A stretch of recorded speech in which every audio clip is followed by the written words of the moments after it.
പടം എനിക്ക് അത്ര ഇംപ്രസീവ് ആയിട്ട് തോന്നിയില്ല. എനിക്ക് മമ്മൂട്ടിനെ പ്രസന്റ് ചെയ്ത രീതിയും ആ ഡൊമിനിക് എന്ന് പറഞ്ഞ ക്യാരക്ടറും ഒരുപാട് ഇഷ്ടപ്പെട്ടു. ആ ഒരു ഓർഗാനിക് ആയിട്ട് വരുന്ന കോമഡിയും അയാളുടെ ഒരു നേച്ചറൊക്കെ കാണിച്ചതും ജീവിക്കുന്ന സാഹചര്യം കാണിച്ചാൽ അടിപൊളിയായിരുന്നു. പക്ഷെ ഇൻവെസ്റ്റിഗേഷനിലേക്ക് വരുമ്പോൾ എനിക്ക് അത്ര അതൊരു ഇംപ്രസീവ് ആയിട്ട് തോന്നിയില്ല.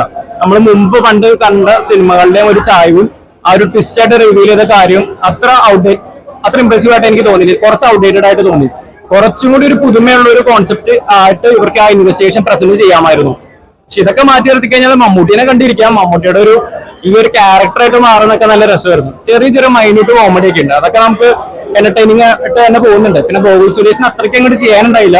ജസ്റ്റ് നമ്മുടെ ഒരു ഓഡിയൻസിന് റെപ്രസെന്റേറ്റീവ് ആയിട്ട് മമ്മൂട്ടിനെ ഇങ്ങനെ പ്രൈസ് ചെയ്യാന്നുള്ള രീതി മാത്രമേ ആ ഒരു ക്യാരക്ടർ ഉണ്ടായുള്ളൂ. ഓവറോൾ നോക്കുകയാണെങ്കിൽ എനിക്ക് ജസ്റ്റ് ഒരു എബവ് ആവറേജ് എക്സ്പീരിയൻസ് കിട്ടിയുള്ളൂ. ഒരുപാട് നന്നാക്കാമായിരുന്നു.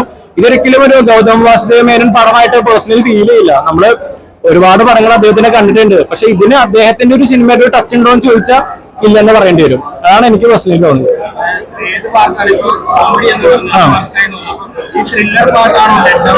എനിക്ക് പേഴ്സണലി ത്രില്ലർ പോർഷനാണ് ഇഷ്ടപ്പെടാൻ. കാരണം ടോട്ടലി റിയലിസ്റ്റിക് ആവുന്ന പോകുന്ന ഒരു സിനിമയിൽ പെട്ടെന്ന് ഇൻവെസ്റ്റിഗേഷൻ കയറി വരുമ്പോൾ മൂഡ് ടോട്ടലി ഷിഫ്റ്റ് ആവുന്നുണ്ട്.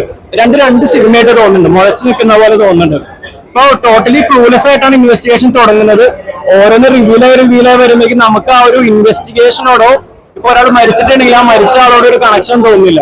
അപ്പൊ അതുകൊണ്ട് തന്നെ ആ ഇൻവെസ്റ്റിഗേഷൻ എനിക്ക് അത്ര എൻഗേജിംഗ് ആയിട്ട് തോന്നിയില്ല. പിന്നെ ആ കാണിച്ച ട്വിസ്റ്റും എനിക്ക് അത്ര വർക്ക് ആയില്ല.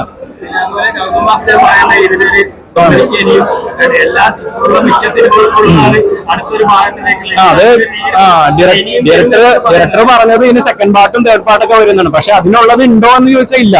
പക്ഷെ ഡൊമിനിക് എന്ന് പറഞ്ഞ ക്യാരക്ടർ അത്ര മികച്ചതായതുകൊണ്ട് വേണമെങ്കിൽ സെക്കൻഡ് എടുത്തതിനേക്കാളും മികച്ചതായിട്ട് ചെയ്യാൻ പറ്റും. അപ്പൊ ആ ഒരു ക്യാരക്ടറിന്റെ ഒരു സ്പിൻ ഓഫ് പോലെ ആണെങ്കിൽ നല്ലതായിരിക്കും. ഇപ്പൊ മാർക്കോ ഒക്കെ ഇറങ്ങുന്നുണ്ട്. അപ്പൊ അതേപോലെ ആ ക്യാരക്ടറിന് ഇമ്പോർട്ടൻസ് കൊടുത്ത് ഒരു സീക്വൽ എന്തായാലും ചെയ്യാൻ പറ്റും. ആ ക്യാരക്ടർ അത്ര മികച്ചതാണ്. അതുകൊണ്ടാണ്. Thank you.